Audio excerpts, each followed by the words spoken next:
Some people said I should post my opinions on recent events. So I'm going off the cuff right now, just trying my hand at this contemporaneously. I know I do much better if I prepared. But current topics, things like raising the debt ceiling, I'm glad they agreed to do that. I'm not entirely happy with the concessions made, and I do not like the fact that the Republican Party wanted to make this a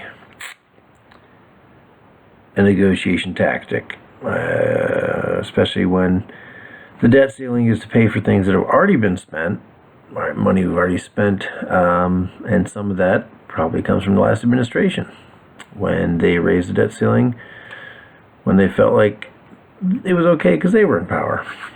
So not a fan, but glad we're not defaulting on our debt, which is a pretty low bar to set. The NBA Finals. I don't really have a dog in this fight.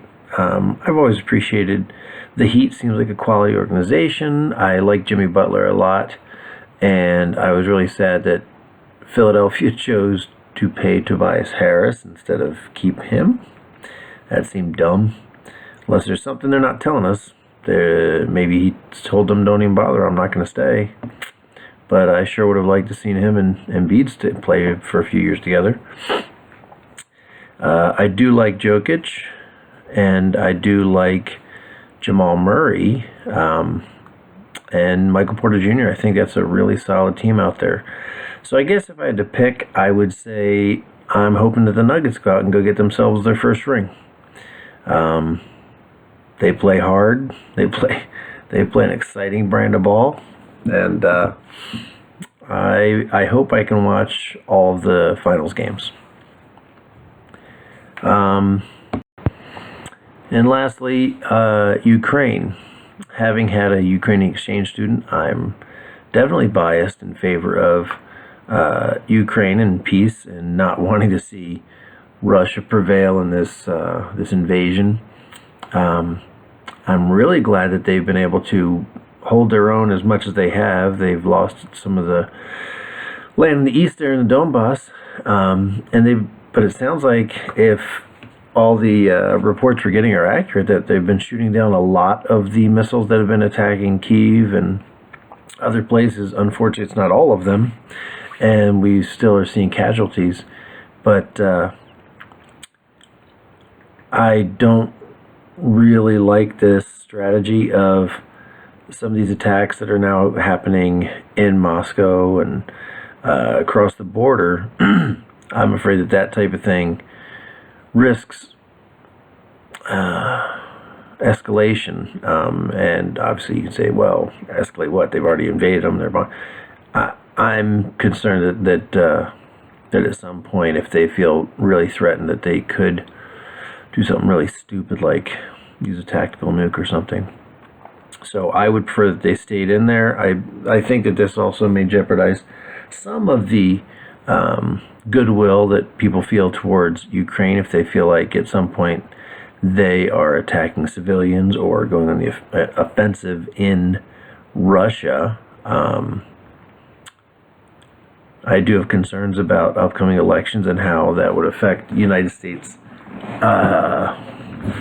support of Ukraine, because I would really, really like to see Ukraine made a full NATO member and have the full backing of NATO, where right now we're all supplying them with stuff and we're helping them out, kind of fighting a proxy war, if we're really being honest with ourselves.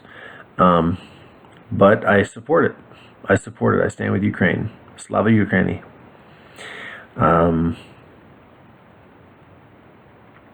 Other than that, on a personal note, I've been cycling serious cycling for about 4 years now. I bought that first bike that kind of got this whole thing started almost 5 years ago. But that was just trying to get in shape, ride like 3 times a week, 6 miles a day, nothing big. And so now I really like riding. I recognize there's some danger inherent in riding on the road like I do. I do mix that in with rides on closed courses or loops or things like that. The Chuck Huckleberry Loop in Tucson is amazing. But I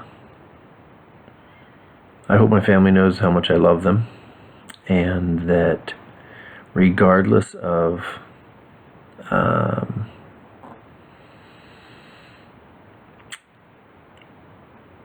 the fact that I suppose you could argue what I'm do is kind of dangerous, that I do love them, and I want them to know how proud I am of each of them. Sydney serving her mission right now in Ecuador, and learning Spanish and learning to get along with companions after having graduated college and having dealt with roommates and all that stuff.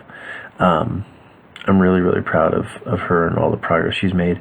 I'm really proud of Jackson, who just graduated high school and seminary and is preparing to serve a mission and then to attend University of Arizona. I know he would really like to get into sports broadcasting and all, which is a very, very competitive field, very difficult one to get into. But I'm sure if he put his mind to it, he'd find a way to make that work. I'm proud of my wife, Heather, who's battled migraines and gluten allergies and chronic fatigue and things like that for the entirety of our marriage. Really, almost 24 years now, and I'm proud of her for continuing to fight and to raise two wonderful children and to love me and put up with me and to make each of our houses a home. So, love, and good night on May 31st, 2023.